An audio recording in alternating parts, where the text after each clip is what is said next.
Hello and welcome to Gossip Girl episode 4. My name's Luna, my pronouns are she, her, and this episode is going to be devoted to the People's Princess, Doris the ugly stepsister from Shrek 2. Yeah, I had the idea to do this today and yeah, thought it would be fun. This is actually going to get kinda deep. Who would have thought Shrek 2 would actually be incredibly deep? So this is kind of coming off the back of two videos. One is Big Joel's video on YouTube unpacking the Shrek series, and Laura Cohn's video by Day Another, Beauty Standards, Political Power and Fiona. So I've always kind of wanted to say something about Doris the ugly stepsister in Shrek, and after seeing those two videos it kind of made me think a lot more about it.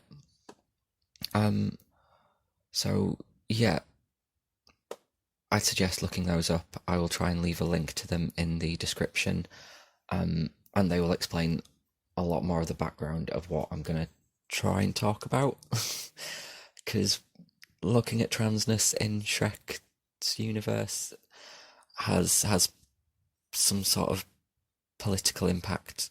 It's very weird. But yeah, so Doris is one of the ugly stepsisters. She is one of Cinderella's ugly stepsisters.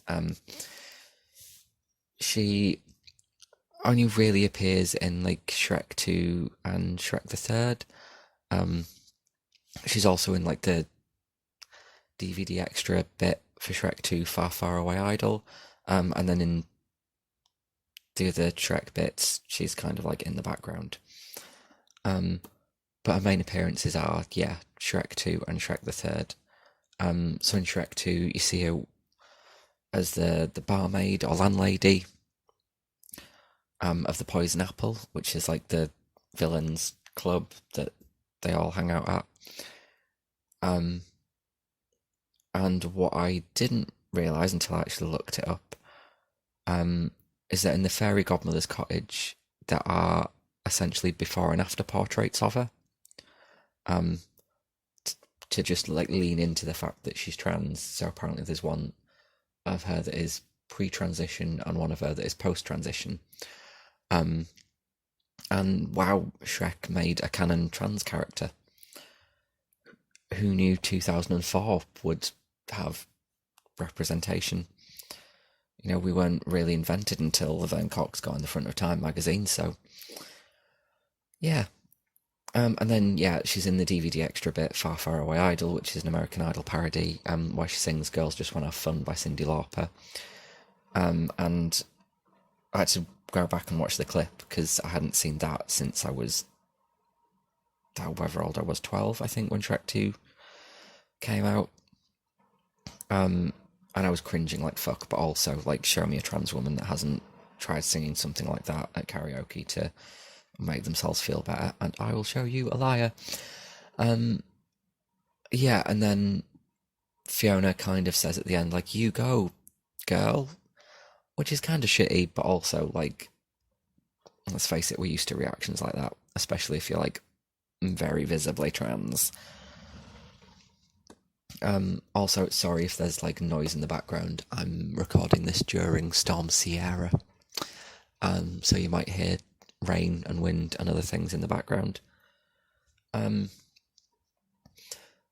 in Shrek the Third, Doris has moved far, far away, and seems to be friends with Fiona and Shrek. She's seen at Fiona's baby shower.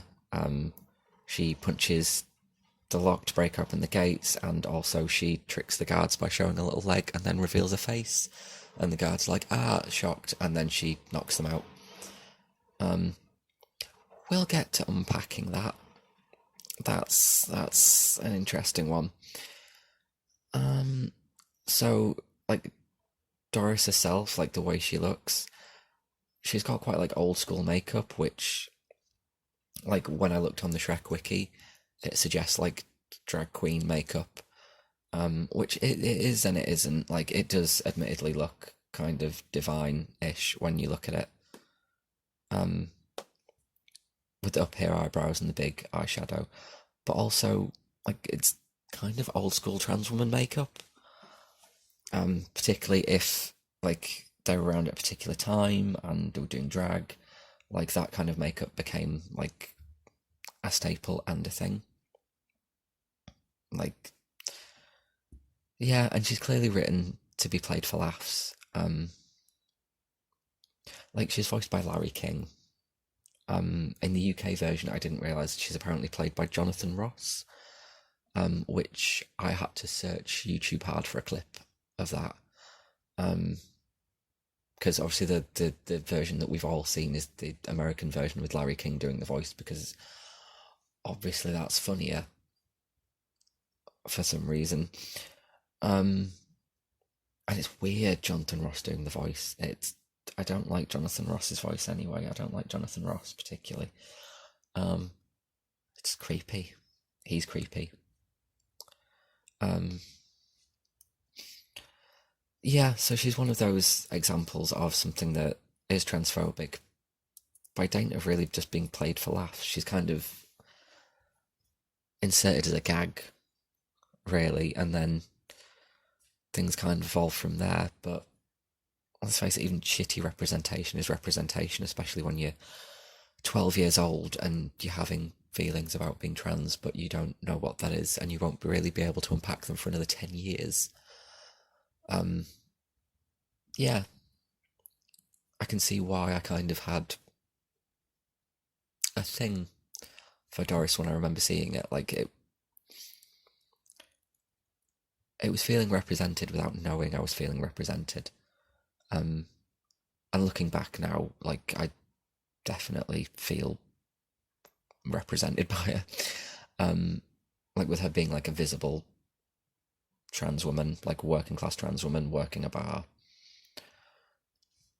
But let's veer off from that, and we're gonna try and break down her role in Shrek, because it is really deep and interesting to look at where her transness sits in the society that the Shrek franchise and universe has created. So this is going to be going off the two videos that I mentioned earlier.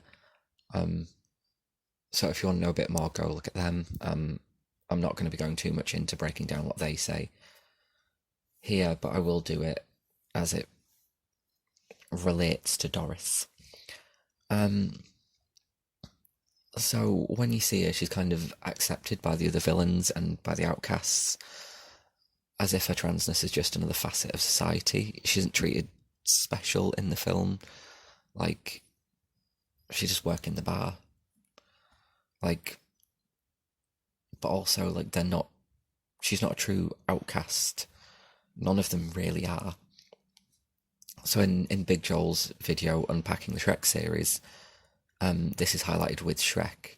Like, Shrek is placed as an outsider in the way that all these villains are.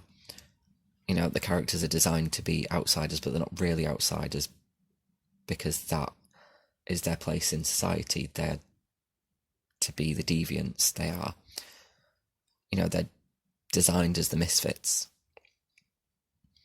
And that deviance is as much a part of working society as the norm is. Or particularly in this case anyway, like, because it's acceptable deviance, it's allowing the ruling elite to have people to oppress or repress, depending on which lens you want to look at this through. Oppression may not be the best word to describe that. Repression sometimes can be a better word. And her role in Shrek 2 is kind of positioned within that. Like, she works the bar and helps keep herself and the other misfits out of the way of polite society, until they can be weaponized, really, as we see from the king coming to hire an assassin from there, from like the fairy godmother using it as a meeting place, to like in Shrek 3, where Prince Charming basically goes to try and recruit the villains. I'd like to think that's also a part of like building and fostering local community too, like let's look on the bright side. But I suppose like with a lot of things it's a double-edged sword. Like that whole thing of not being able to have representation without some kind of tokenization in there somehow. But based on maybe like the social capital she's got from being the barmaid, the landlady, she's been able to foster that community, she's been able to build that as a community hub. And she's kind of been respected.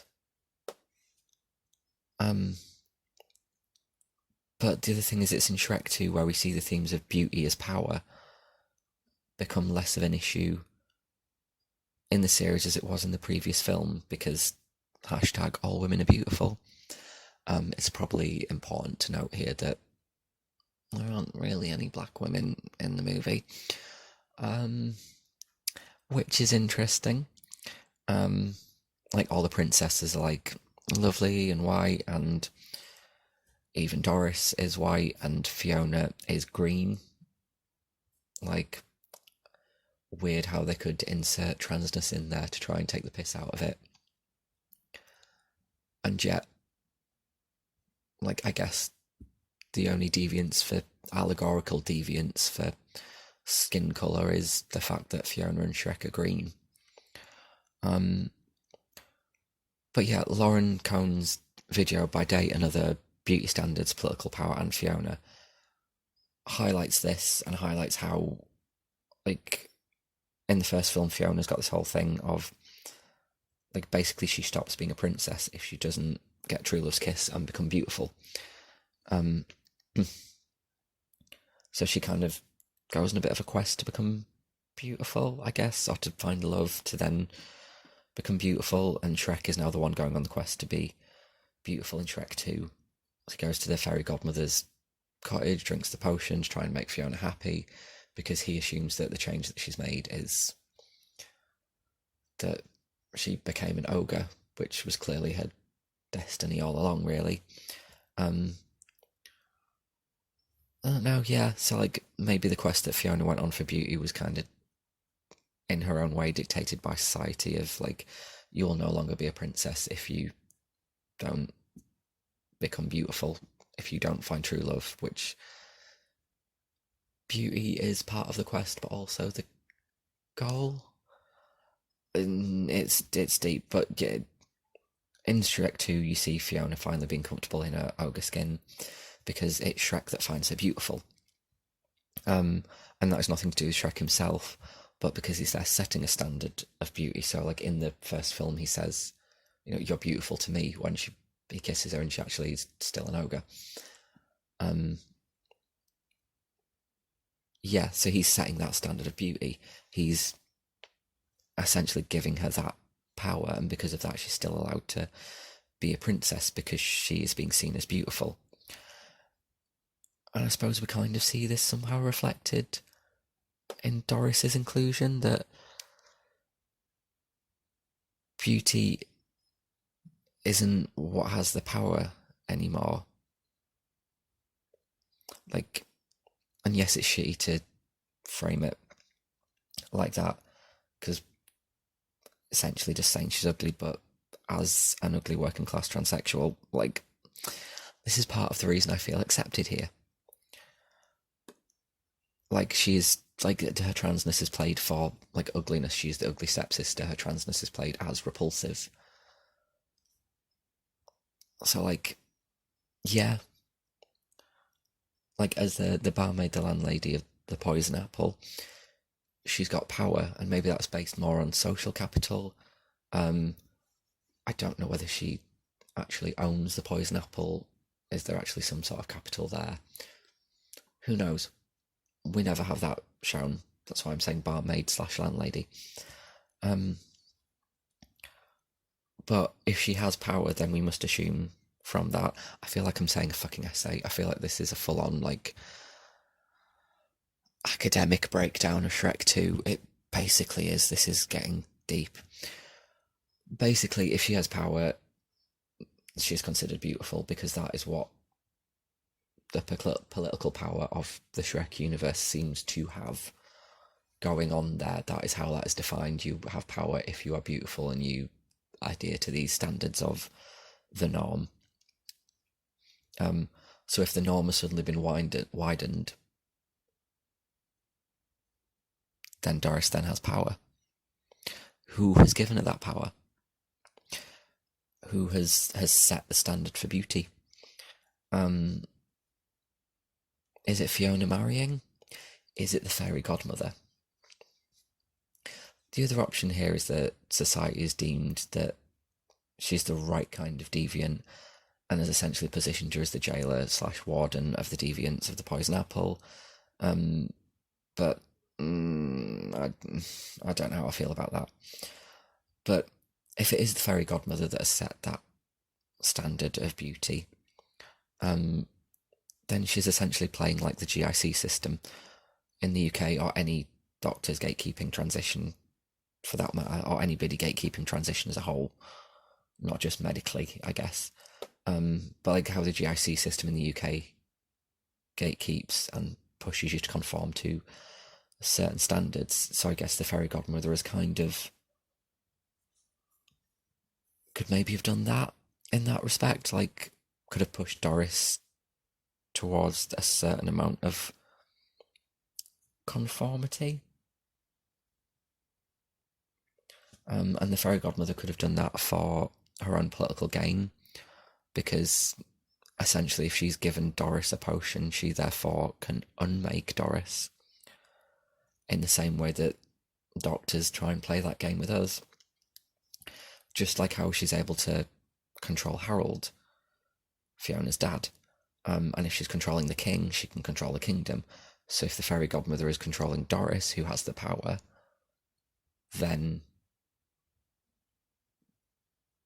she controls the villains as well. Basically, the fairy godmother is all powerful and in charge of everything. I can't believe I'm doing this deeper breakdown of Shrek 2. Here we are. I feel like that is pretty likely if we're going to do a full dissection of it. Like, I feel that that's probably where it's going. But also I feel like Fiona's marriage, like, might have played a part in that. Like, if Fiona marrying Shrek and Fiona now being considered beautiful as an ogre has changed the rules of play here, then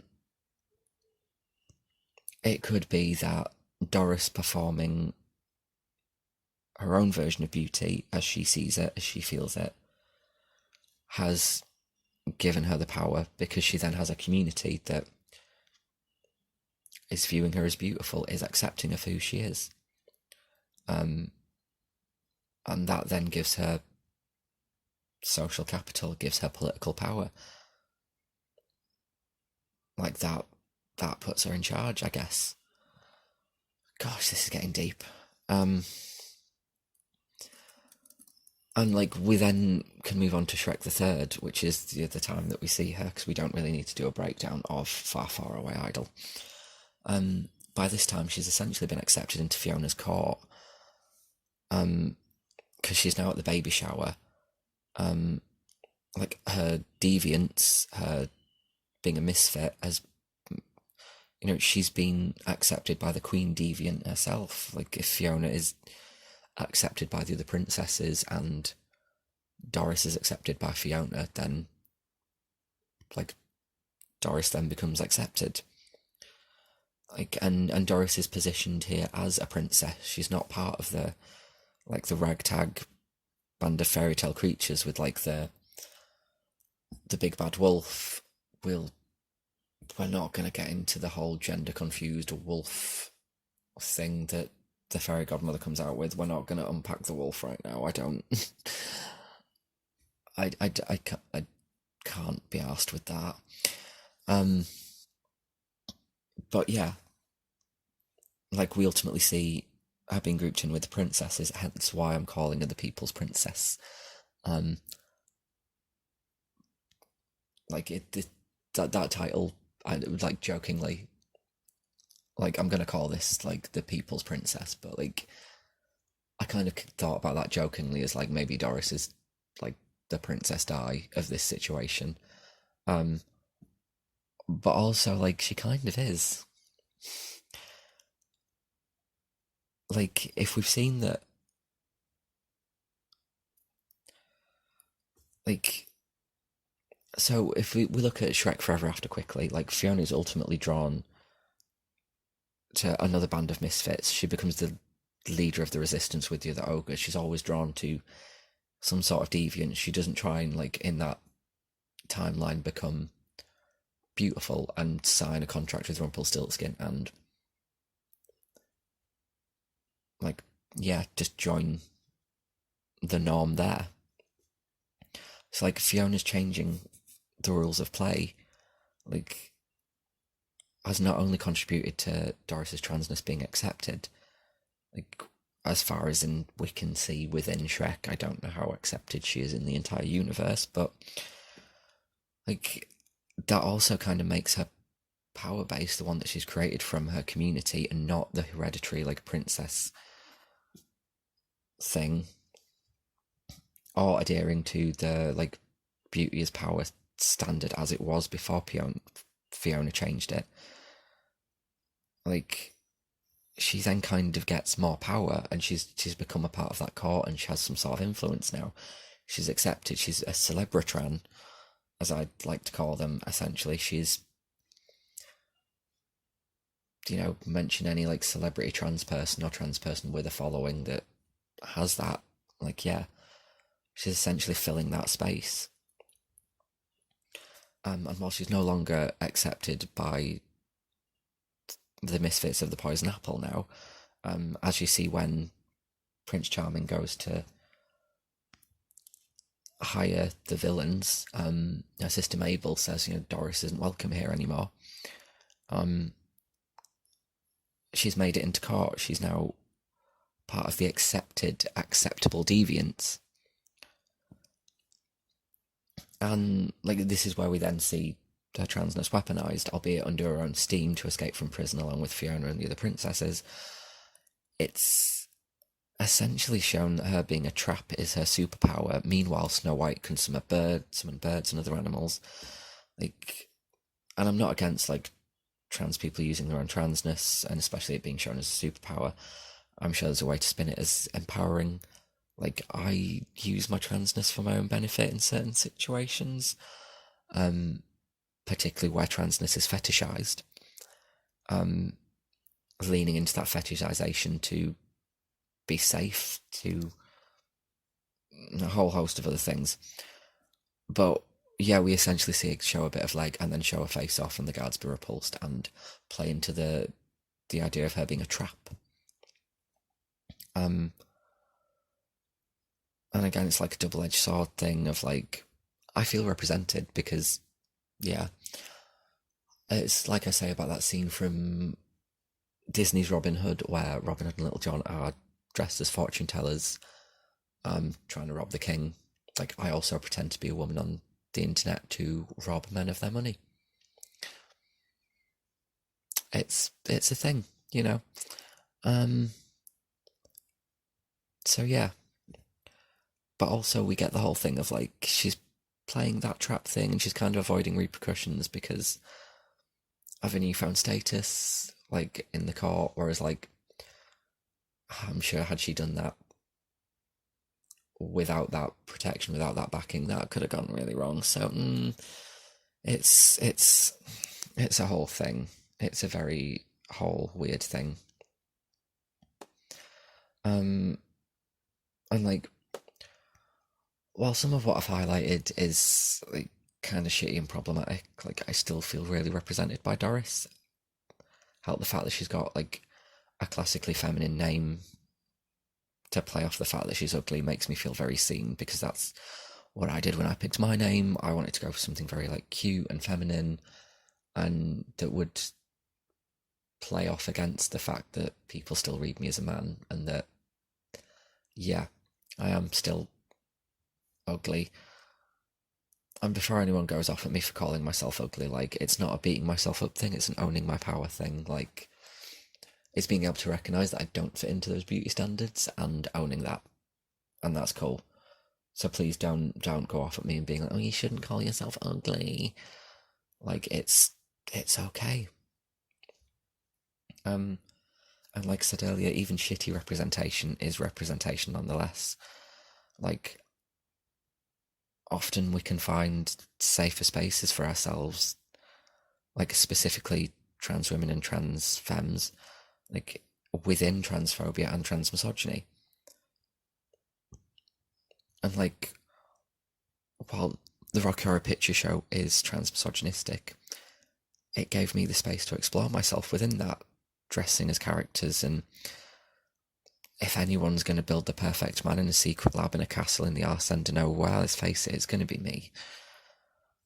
But that is a whole other topic for a whole other time. Like, yeah. But yeah, I guess that's more or less what I have to say on that. Like, being a 12-year-old, getting to see a visibly trans character, even one that's played for laughs, and never misgendered. You'll notice, never misgendered. Great. Always referred to as she, always referred to as the ugly stepsister. Like, at no point do they ever bring her being a woman into question. Which is more than you can say for, like, the Shrek wiki. Like, literally under gender it says transgender female in brackets possibly. Like, it's pretty much confirmed. Like, that's it. Yeah, so like, yeah, being able to see that representation and feel represented by something that, yeah, other people do cringe at, other trans people do cringe at, is quite great, and is still quite empowering, even though I've just broken down how fucked up the system is and why it's an issue. But I felt like I needed to do that to be able to understand, like, transness in the universe and what the hell is going on with Doris and why she's there. I mean, it is as simple as she's there for laughs, she's there as a gag. That's kind of it, but also, like, it's really interesting to look at, like, what that means, what impact that has. Like, so those videos looking at particularly, like, Laura's, where she breaks down, like, beauty as a form of power, and what that means, like, is really fucking interesting, because then it does have a massive impact on what transness means within the Shrek universe. Yeah, this has been fun. It took me like 2.5 hours to write notes for this and to think through all that. That was a great use of a day. I actually did have a lot of fun doing this. This, like, as much as I didn't want to do another thing about transness, actually just being a bit silly and looking at Shrek 2 and the impacts of transness on Shrek 2 was kind of fun. Maybe I should do more stuff like this. Maybe I should do more silly things. And not just entirely talk politics. Even though, like, at least 2/3 of this was discussing the political climate as it pertains to transness in the Shrek universe. I can't believe I've just done that. Anyway, I'm gonna go. Thank you for listening. I hope you've enjoyed it. Yeah, bye.